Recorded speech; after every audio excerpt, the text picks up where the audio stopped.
Bismillah, Assalamualaikum warahmatullahi wabarakatuh.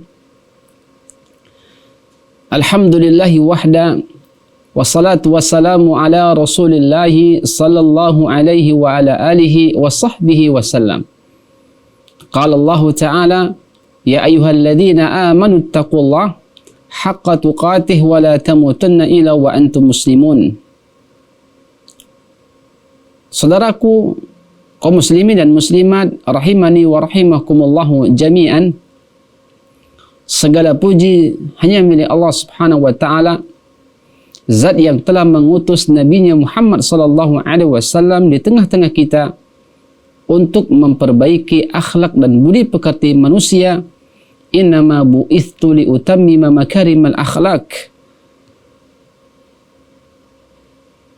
Dan kita berdoa kepada Allah Subhanahu wa taala, semoga Allah senantiasa limpahkan nikmat dan karunia-Nya dan taufiknya kepada kita semua. Dan dengan izin Allah Subhanahu wa taala, Allah mudahkan kita di pertemuan kali ini dan diberi kesempatan dan nikmat terbesar untuk bisa kita bermajelis ilmu, dan mudah-mudahan apa yang kita dapatkan di majelis ini menjadi ilmu yang bermanfaat dan menjadi pemberat amalan ibadah salih kita kelak di yaumiddin. Kemudian salawat dan salam semoga Allah limpahkan kepada Nabi kita Muhammad sallallahu alaihi wasallam, dan semoga salawat dan salam ini juga tersampaikan kepada istri-istri beliau, kepada keluarga beliau, kepada sahabat-sahabat beliau, dan kepada seluruh kaum muslimin yang senantiasa di atas petunjuk Nabinya Muhammad sallallahu alaihi wasallam ila yaumiddin. Sahabat Akademi Nur yang dimuliakan oleh Allah Subhanahu wa taala, a'azzani Allahu wa iyyakum jami'ah. Di kesempatan kali ini insyaallah kita akan melanjutkan pembahasan kita seputar tentang tauhid dan asma dan sifat Allah di bagian yang ketiga ini. Dan di pertemuan yang lalu kita sudah diingatkan oleh muallif tentang bentuk-bentuk atau macam-macam penyimpangan dalam asma dan sifat Allah Subhanahu wa taala. Dan kali ini atau di pertemuan kita kali ini kita akan memahami tentang pengingkaran ya, dalam asma dan sifat Allah Subhanahu wa taala dan jenis-jenisnya. Di pertemuan ini kita insyaallah akan memahami dan mempelajari tentang pengingkaran dalam asma dan sifat Allah Subhanahu wa taala dan jenis-jenisnya. Saudaraku, kaum muslimin dan muslimat sahabat Akademi Nur yang dimuliakan oleh Allah Subhanahu wa taala, berbicara tentang pengingkaran dalam asma dan sifat Allah dan jenis-jenisnya, di antara para ulama menyebutkan ada disebut di sana adalah istilah al-ilhad. Al-ilhad terhadap nama dan sifat-sifat Allah Subhanahu wa taala. Apa itu al-ilhad? Secara bahasa al-ilhad itu adalah kecondongan. Sedangkan secara istilah al-ilhad itu terhadap nama dan sifat Allah Subhanahu wa taala adalah menyimpang dari apa yang seharusnya seorang mukmin dan mukminah itu diyakini dengan benar terhadap nama dan sifat Allah Subhanahu wa taala. Jadi itulah makna secara istilah kalimat al-ilhad dalam asma dan sifat Allah. Apa itu? Sekali lagi kita katakan al-ilhad di dalam asma dan sifat Allah adalah menyimpang dari apa yang seharusnya diyakini oleh seorang mukmin dan mukminah dengan benar terhadap nama dan sifat Allah Subhanahu wa taala. Dan lawan dari ilhad itu adalah istiqamah. Dan istiqamah dalam bab nama dan sifat-sifat Allah Subhanahu wa taala yang kita maksud adalah menetapkan nama dan sifat Allah apa adanya, tanpa kita menyimpangkan. Jadi maksud dari kalimat istiqamah, karena istiqamah lawan dari ilhad, dan yang dimaksud istiqamah dalam bab asma dan sifat Allah maksudnya adalah kita menetapkan nama dan sifat Allah apa adanya, sesuai dengan kelayakan dan keagungan dan kemuliaan zat Allah Subhanahu wa taala, tanpa ada tahrif. Sekali lagi kita ingatkan, tanpa ada ta'til, yaitu kita meniadakan sebagian atau keseluruhan, tanpa takyif, yaitu mendeskripsikan, menggambarkan, menanyakan bagaimana dan seterusnya, dan tanpa tasbih dan tamthil, tanpa menyamakan atau menyerupai nama dan sifat Allah dengan makhluknya. Ya, sesuai dengan kaidah Ahlussunnah wal Jamaah seperti yang kita jelaskan di atas. Bagaimana kaidah Ahlussunnah wal Jamaah dalam menetapkan asma dan sifat, dan dia tanpa ilhad, yaitu menyimpang dari apa yang telah Allah tetapkan. Seharusnya kita diyakini dengan benar terhadap nama dan sifat Allah, namun kita ilhad, kita palingkan dan kita simpangkan. Nah, berbicara tentang ilhad, di sana ada jenis-jenis ilhad, dan ini salah satu fokus pembicaraan kita di kajian hari ini, yaitu berbicara tentang penyimpangan dalam asma dan sifat Allah sekaligus jenis-jenisnya. Dan kita sudah memahami bahwa apa itu ilhad. Dan kemudian jenis-jenis al-ilhad dalam nama dan sifat-sifat Allah Subhanahu wa taala. Yang pertama, mengingkari sejumlah nama-nama Allah. Ini jenis ilhad yang pertama, yaitu mengingkari sejumlah nama-nama Allah Subhanahu wa taala. Contoh, orang yang mengingkari nama Ar-Rahman Allah sebagaimana yang diingkari orang-orang jahiliyah, atau seseorang yang masih menetapkan nama Allah tapi mengingkari makna nama tersebut, seperti ucapan seseorang Allah Rahim tanpa Rahman, Allah Sami tanpa mendengar, dan seterusnya. Dan ini menunjukkan salah satu di antara ilhad, penyimpangan yang pertama, di mana mereka mengingkari sejumlah nama-nama Allah Subhanahu wa taala. Kemudian jenis ilhad yang kedua adalah menamakan Allah dengan sesuatu yang tidak, ya, menamakan Allah dengan sesuatu yang Allah tidak menamai dirinya. Ini salah satu jenis di antara ilhad. Apa itu jenis yang kedua? Menamakan Allah dengan sesuatu yang Allah Subhanahu wa taala tidak namai untuk dirinya. Seperti menamakan Allah dengan Bapa, atau istilah-istilah yang lain seperti yang dilakukan oleh orang-orang Nasrani dan orang-orang filsuf. Bentuk ilhad dalam hal ini adalah karena nama dan sifat Allah itu tauqifiyah. Tidak boleh seseorang menamakan Allah dengan nama yang tidak disebutkan baik dalam Al-Quran ataupun hadis. Dan ini termasuk dalam larangan berbicara tentang Allah tanpa ilmu. Oleh karenanya inilah jenis ilhad yang kedua yang kita dilarang oleh syariat Allah Subhanahu wa taala dalam berbicara tentang asma dan sifat Allah, yang sifat Allah dan nama-nama Allah Subhanahu wa taala. Dan yang ketiga jenis tentang berbicara tentang ilhad, yaitu meyakini bahwa nama-nama Allah mengandung arti sifat-sifat makhluk. Waliyadzubillah. Ini bentuk di antara ilhad, yaitu meyakini bahwa nama-nama Allah itu mengandung arti sifat-sifat makhluk, sehingga ia bisa diumpamakan seperti makhluk. Waliyadzubillah. Padahal Allah katakan dalam Al-Quran, laisa kamitslihi syai'un wa huwas samiul basir.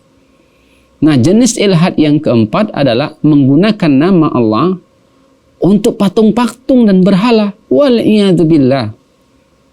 Ini bentuk ilhad yang keempat, di mana mereka menggunakan nama-nama Allah untuk patung-patung dan berhala, seperti yang dilakukan oleh orang-orang kufar Quraisy, yang mana mereka menamakan berhala atau sesembahan-sesembahan mereka dengan yang kita kenal kalimat Latta, yang diambil dari kata ilah, sesembahan.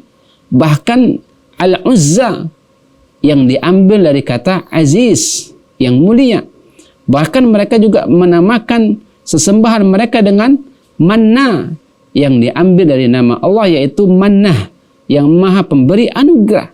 Dan ini adalah salah satu jenis ilhad yang dilarang oleh Allah Subhanahu wa taala, yaitu menggunakan nama Allah untuk patung-patung dan berhala-berhala sesembahan mereka. Waliyadzubillah. Nah, setelah kita memahami apa itu ilhad dan apa itu jenis-jenis ilhad, kemudian yang berikutnya harus kita pahami apa hukum ilhad terhadap nama dan sifat Allah Subhanahu wa taala. Jelas para ulama kita menyebutkan bahwa hukum ilhad terhadap nama dan sifat Allah Subhanahu wa taala itu hukumnya haram. Keseluruhannya, secara keseluruhannya itu hukumnya haram, tidak dibenarkan dan tidak dibolehkan dalam syariat Allah Subhanahu wa taala. Bukankah Allah Subhanahu wa taala katakan di ayat yang sebelumnya kita berbicara tentang asma dan sifat yang Allah mengatakan walillahil asmaul husna fad'uhu biha. Kemudian Allah ingatkan di ayat setelahnya wadarul ladina yulhiduna fi asma'ihi. Dan tinggalkanlah orang-orang yulhidun, yaitu menyimpang dari kebenaran dalam menyebutkan nama-nama Allah Subhanahu wa taala. Wadharul ladina yulhidun fi asma'i. Allah memakai kalimat ilhad di sini. Dan tinggalkanlah orang-orang yang menyimpang dari kebenaran dalam menyebut nama-nama Allah Subhanahu wa taala. Sayujzauna ma kanu ya'malun. Dan ingat Allah Subhanahu wa taala akan memberi balasan sesuai dengan apa yang mereka perbuat. Dan ini ayat jelas bahwa hukum melakukan ilhad terhadap nama dan sifat Allah Subhanahu wa taala itu sepakat para ulama dia adalah haram secara keseluruhan, sebagaimana firman Allah wadharul ladzina yulhiduna fi asma'ihi sayujzauna ma kanu ya'malun. Nah, dalam ayat ini terdapat ancaman yang jelas bagi orang-orang yang melakukan ilhad terhadap nama-nama Allah Subhanahu wa taala. Allah akan persiapkan dan Allah akan peruntukan balasan yang sepantasnya bagi orang-orang yang menyimpang dari nama-nama dan sifat Allah Subhanahu wa taala, dan salah satunya adalah ilhad. Melakukan ilhad, dan itu hukum haram dalam syariat Allah Subhanahu wa taala tentang tauhid dan asma dan sifat Allah Subhanahu wa taala. Kemudian sahabat Akademi Nur yang dimuliakan oleh Allah Subhanahu wa taala, kita pernah mendengarkan sebuah hadis Nabi sallallahu alaihi wasallam dari seorang sahabat Nabi sallallahu alaihi wasallam, yaitu Abu Hurairah radhiyallahu taala anhu, dan hadis ini fima akhrajahu Al-Bukhari dan Muslim, yang Nabi sallallahu alaihi wasallam katakan dalam hadisnya inna lillahi tis'atu wa tis'ina isman. Jadi sesungguhnya Allah memiliki 99 nama. Illa wahidan man ahsaha dakhalal jannah. Dan barang siapa yang menghitungnya, dia akan masuk surga. Apa yang dimaksud dari hadis ini, sahabatku yang dimuliakan oleh Allah Subhanahu wa taala? Pertama, hadis ini bukan menunjukkan bahwa nama Allah itu terbatas pada angka yang disebutkan dalam hadis ini. Tidak. Dan nama Allah Subhanahu wa taala itu banyak. Dan maksud dari penyebutan bagi Allah itu 99 nama, dan barang siapa yang menghitungnya, maksudnya adalah mentadaburinya, mengetahuinya, maka Allah akan memberikan keutamaan, yaitu dengannya Allah akan masukkan dia ke dalam surga. Jadi maksud dari hadis ini adalah menunjukkan tentang fadilah, keutamaan bagi orang-orang yang mentadaburi dan memahami. Dan oleh karenanya apa yang dimaksud dari sabda Nabi sallallahu alaihi wasallam menghitung, man ahsah, apa yang dimaksud di sini? Para ulama menyebutkan maksud dalam menghitung di sini ahsaha adalah menghitungnya. Yang kedua, menghafalnya, memahami makna-maknanya, mengimani dan mengagungkannya, berdoa dengannya. Dan salah satu di antara kita faham bahwasanya doa terbagi dua, doa puji dan ibadah, dan doa permintaan. Maka kita memuji Allah dengan nama-nama yang indah dan sifat-sifat yang tadi dengan mengatakan misalnya alhamdulillahi rabbil alamin, ya man biyadika malakutus samawati wal ardh.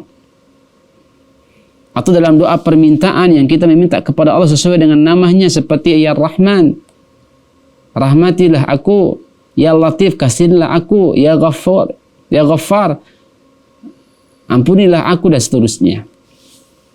dan mengamalkan konsekuensi dari mengimani nama-nama tersebut yang 99, yaitu dengan cara mentadaburi makna-makna nama-nama dan sifat-sifat Allah, kemudian melazimkan dirinya sesuai dengan konsekuensi dari nama tersebut.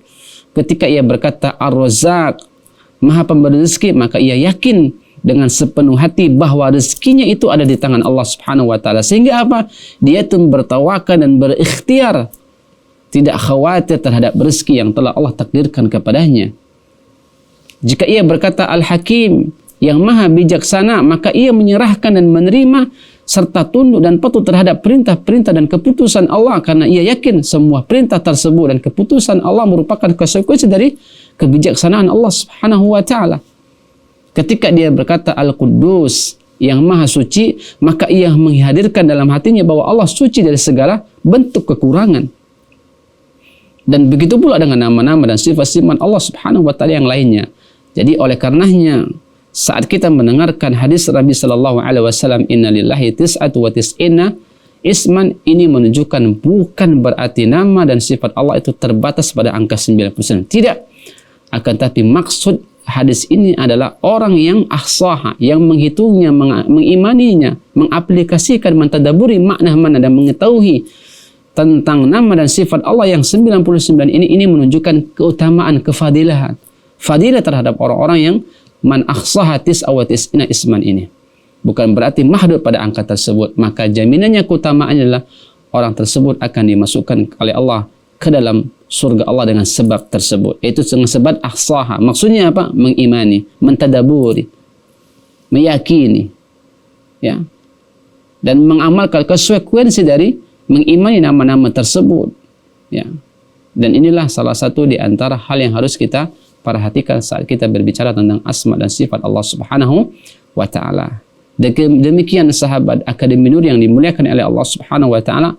Semoga pertemuan kali ini diberkahi oleh Allah Subhanahu wa taala dan apa yang kita dapatkan menjadi ilmu yang bermanfaat.